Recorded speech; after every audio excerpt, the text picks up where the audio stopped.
Assalamualaikum warahmatullahi wabarakatuh. Pada hari ini kita akan belajar mengenai heterogenitas sosial dan penghargaan terhadap perbedaan atau keberagaman.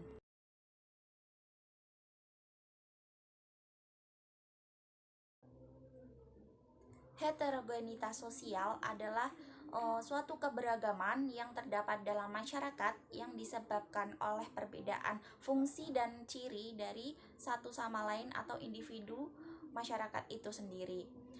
Manusia ini sebenarnya adalah makhluk yang unik dan khas, di mana setiap individunya ini memiliki ciri atau karakter yang berbeda satu sama lainnya. Nah, perbedaan ini dapat disebabkan oleh faktor biologis maupun dipengaruhi oleh faktor lingkungan. Misalnya, perbedaan fisik, perbedaan agama, perbedaan sosial atau kondisi ekonomi, maupun perbedaan kepribadian dan intelijensi. Masyarakat yang heterogen atau majemuk ini dapat kita lihat pada negara kita sendiri, yaitu Indonesia, di mana masyarakat Indonesia memiliki berbagai macam suku bangsa, kebudayaan, agama, dan bahasa. Nah, kemajemukan dalam Indonesia ini disebabkan oleh beberapa faktor. Yang pertama adalah kondisi geografis Indonesia, di mana kondisi geografis Indonesia ini terdiri dari beberapa pulau atau negara kepulauan yang terpencar dari Sabang sampai Merauke, dan ini tentunya di berbagai pulau ini terdapat suku bangsa dan kebudayaan tersendiri yang menciptakan perbedaan yang ada pada masyarakat itu tersebut. Kemudian yang kedua, Indonesia terletak pada dua titik silang samudera, yaitu Samudra Hindia dan Samudra Pasifik. Nah, letak ini sangat strategis sebagai daya tarik bangsa-bangsa asing untuk datang dan singgah di wilayah Indonesia, sehingga terjadi semacam percampuran kebudayaan seperti akulturasi, asimilasi, atau amalgamasi atau perkawinan campuran. Kemudian faktor kemajemukan Indonesia juga disebabkan oleh adanya iklim yang berbeda di setiap daerah yang menimbulkan perbedaan mata pencaharian di setiap penduduknya. Nah, dalam sosiologi, heterogenitas ini dapat dijelaskan melalui dua aspek, yaitu diferensiasi sosial dan stratifikasi sosial. Kita bahas yang pertama mengenai diferensiasi sosial.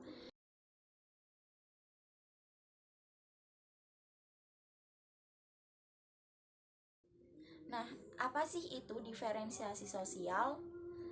Diferensiasi sosial adalah suatu pembagian atau klasifikasi terhadap perbedaan-perbedaan pada masyarakat tertentu yang biasanya posisinya itu sederajat atau sama dan sejenis, dalam arti perbedaan-perbedaan individu atau kelompok dalam masyarakat tersebut tidak menunjukkan adanya suatu tingkatan atau hierarki. Kemudian, Ibu akan membahas mengenai macam-macam diferensiasi. Yang pertama, ada diferensiasi berdasarkan ras. Diferensiasi berdasarkan ras ini melihat adanya perbedaan masyarakat yang dilihat dari perbedaan warna kulit. Selanjutnya, macam diferensiasi sosial yang kedua adalah diferensiasi berdasarkan etnis. Diferensiasi ini melihat adanya perbedaan suku bangsa yang menunjukkan bahwa masyarakat terdiri dari berbagai suku bangsa dengan bahasa dan kebudayaan yang berbeda. Contoh diferensiasi berdasarkan etnis ini juga dapat dilihat dari negara Indonesia. Misalnya ada suku bangsa Jawa, suku bangsa Batak, suku bangsa Dayak, suku bangsa Madura, dan lainnya. Nah, macam diferensi sosial yang ketiga adalah diferensiasi sosial berdasarkan agama. Diferensiasi sosial berdasarkan agama ini melihat adanya perbedaan atau kepercayaan yang dianut oleh masyarakat. Di Indonesia sendiri terdapat 6 agama besar yang dianut, yaitu pertama Islam, yang kedua Kristen, yang ketiga adalah Katolik, Konghucu, Hindu, dan Buddha. Nah, diferensiasi selanjutnya adalah diferensiasi sosial berdasarkan gender atau jenis kelamin. Nah, eh, diferensiasi ini melihat adanya perbedaan atau cara berperilaku bagi pria dan wanita yang sudah ditentukan oleh kebudayaan atau kodratnya. Akibat diferensiasi sosial berdasarkan gender atau jenis kelamin ini, kita dapat melihat adanya gejala-gejala sosial yang ada di masyarakat. Nah, ini dapat dilihat misalnya peran antara laki-laki dan perempuan, di mana dalam masyarakat seperti sekarang ini, eh, pembagian peran tersebut sudah setara, yang artinya wanita yang dahulunya diidentikan dengan pekerjaan domestik seperti menyapu, mengepel, mencuci baju, dan lainnya, ini dapat dipertukarkan perannya pada laki-laki sehingga wanita dapat bekerja di sektor publik atau bekerja pada bidang industri misalnya. Nah, inilah suatu gejala yang timbul akibat adanya diferensiasi berdasarkan gender.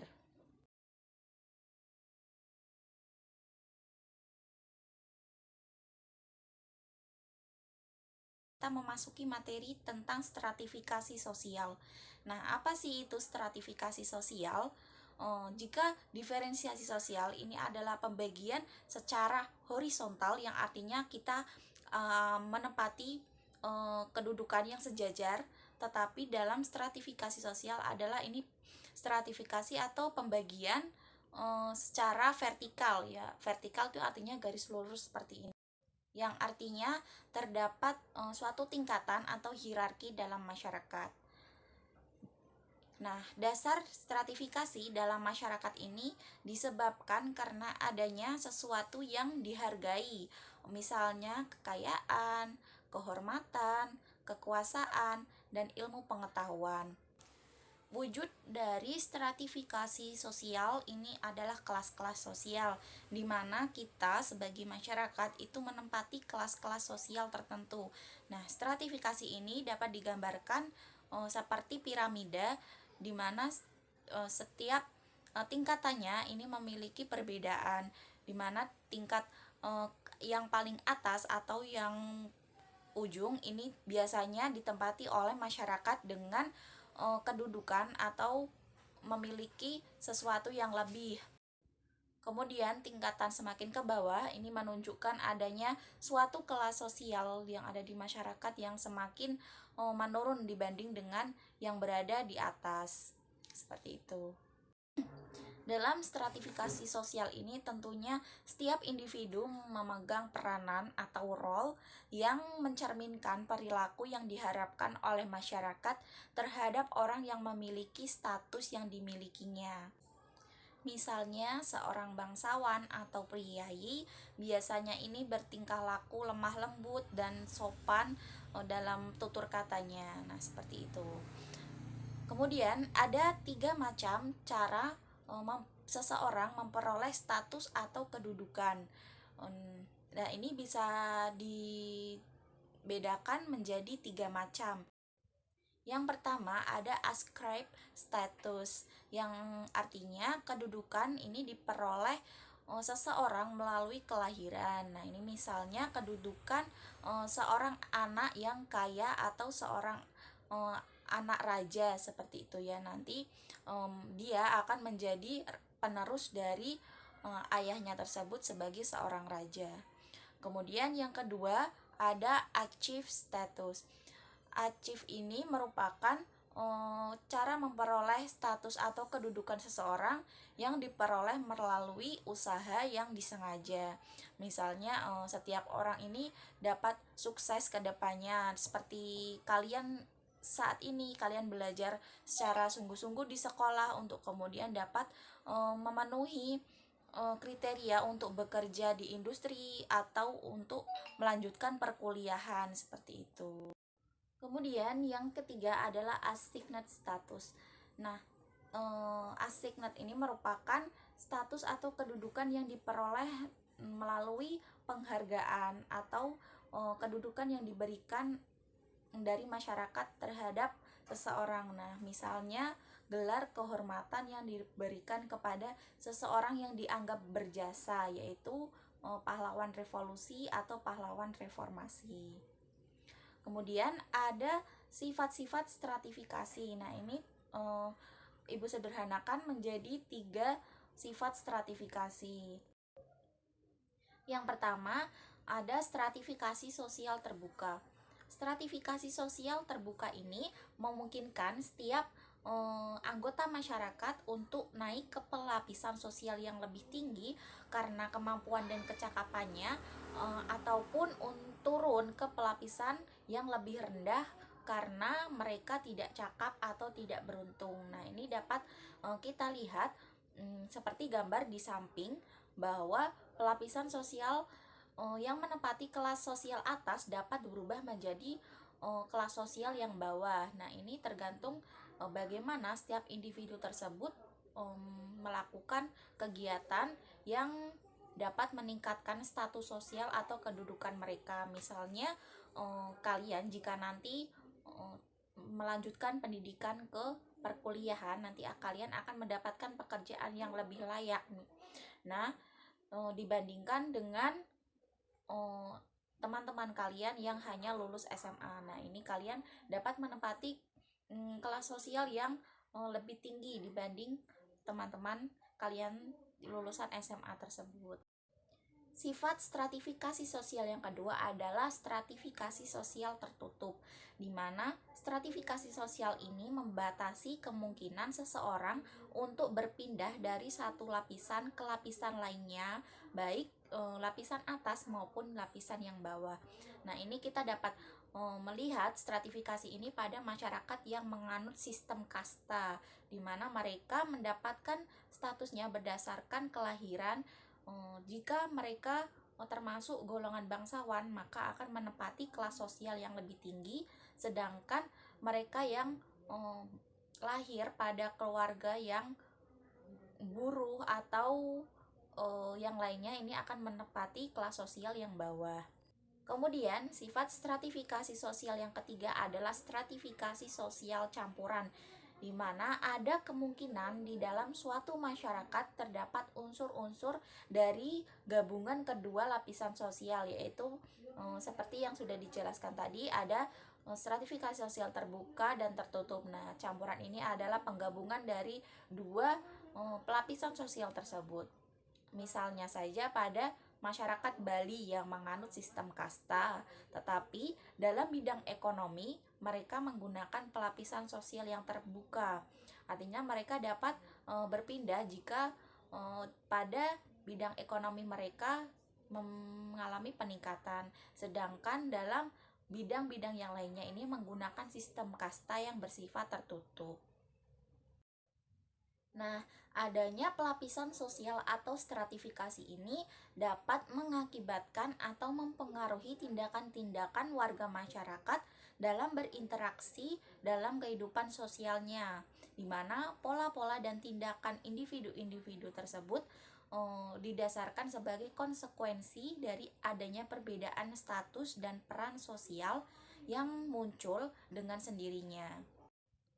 Lapisan sosial mempengaruhi munculnya gaya hidup modern tertentu dalam masyarakat. Misalnya orang kaya atau orang yang menempati kelas sosial yang atas akan mendapatkan kemudahan atau akses dalam kehidupannya jika dibandingkan dengan orang-orang yang miskin atau lapisan yang bawah, di mana orang-orang kaya ini akan memiliki gaya hidup tertentu yang berbeda dengan orang miskin, misalnya menggunakan baju branded, memiliki lahan yang luas dan lainnya. Nah, ini mempengaruhi gaya hidup mereka. Nah, adanya stratifikasi sosial ini memunculkan berbagai gejala-gejala sosial seperti heterogenitas pekerjaan, di mana setiap pekerjaan ini pastinya memerlukan keahlian atau profesionalitas, baik itu dalam keterampilan maupun dalam pendidikan. Bahkan pekerjaan pada era modern ini semakin lama ini semakin kompleks, di mana pekerjaan yang dahulunya tidak ada menjadi ada ya. Misalnya saja pada masyarakat kota ini kita sering mendengarkan adanya just tip atau jasa titip atau maupun ojek payung seperti itu ya. Pekerjaan-pekerjaan unik seperti itulah yang muncul akibat adanya heterogenitas pekerjaan. Nah, pemenuhan kebutuhan dan sarana penunjang ini harus sejalan dan dapat dipersiapkan dengan baik. Nah, apabila hal tersebut tidak sejalan, kadangkala ini memunculkan suatu kondisi yang kurang kondusif dan dapat memunculkan suatu gejala yang tidak kita kehendaki, misalnya pengangguran, urbanisasi, kriminalitas, korupsi, ketimpangan sosial, dan lainnya. Oke anak-anak, dari penjelasan ibu tadi mengenai heterogenitas dan keberagaman yang ada di masyarakat, bagaimana sih cara kita untuk menyikapinya atau bagaimana cara kita menghargai adanya heterogenitas tersebut? Di mana dalam heterogenitas sosial dan keberagaman yang ada di masyarakat ini harus kita anggap sebagai anugerah Tuhan yang diberikan kepada kita, sehingga ini dapat menjadi sebuah potensi dan tidak menimbulkan suatu konflik. Nah, di Indonesia sendiri kita mengenal ya adanya semboyan Bhinneka Tunggal Ika. Nah, ini merupakan semboyan sebagai pemersatu bangsa Indonesia dengan adanya keberagaman yang ada di Indonesia seperti suku bangsa, agama, kepercayaan, dan lainnya. Hal ini tentunya sudah menjadi tugas kita dan tanggung jawab kita sebagai warga negara untuk menghargai adanya perbedaan tersebut agar tidak menimbulkan masalah sosial dan konflik sosial. Penghargaan terhadap heterogenitas ini dapat diciptakan melalui masyarakat yang multikultural. Yang artinya apa? Masyarakat multikultural ini merupakan bentuk dari masyarakat modern yang anggotanya terdiri atas berbagai golongan, etnis, dan berbagai perbedaan kebudayaan di mana mereka paham akan kesederajatan. Mereka mengakui adanya budaya dan perbedaan tetapi tidak mengekang kelompok lainnya untuk bertingkah laku seperti yang kita harapkan. Nah, ini penerapan paham multikulturalisme harus ditanamkan pada masyarakat dan juga pada generasi muda seperti kalian ini ya. Nah, dalam menanamkan paham-paham multikulturalisme pada masyarakat dan generasi penerus bangsa ini dilakukan melalui pendidikan multikultural, di mana ada 3 dasar yang dapat dijadikan acuan untuk pendidikan multikultural. Yang pertama adalah pengakuan terhadap identitas budaya lain. Nah, ini seperti pengakuan adanya perbedaan kebudayaan, mereka itu saling toleransi, saling menghargai dan mengakui adanya kebudayaan yang berbeda tersebut. Lalu yang kedua ada adat istiadat atau kebiasaan dan tradisi yang hidup di dalam suatu masyarakat ini dijadikan sebagai tali pengikat persatuan perilaku di dalam masyarakat, di mana dalam suatu kebudayaan atau adat istiadat dalam masyarakat ini tentunya mengandung nilai-nilai yang arif dan dapat dijadikan sebagai pengikat atau persatuan dalam berperilaku seperti itu. Lalu yang ketiga ada kemajuan-kemajuan yang diperoleh kelompok-kelompok tertentu di dalam masyarakat dilihat sebagai sumbangan besar bagi kelompok yang lebih luas. Nah, seperti negara. Nah, ini ada kemajuan-kemajuan dari misalnya kelompok tertentu, suku bangsa tertentu, misal adanya kebudayaan seperti batik. Nah, itu dapat dilihat menjadi suatu sumbangan dan kebudayaan, jadi warisan nenek moyang kebudayaan Indonesia yang terkenal di mancanegara dan diakui UNESCO seperti itu. Oke, anak-anak, cukup sekian materi heterogenitas sosial yang dapat Ibu sampaikan. Nah, oke, terima kasih. Sampai jumpa di pertemuan selanjutnya. Wassalamualaikum warahmatullahi wabarakatuh.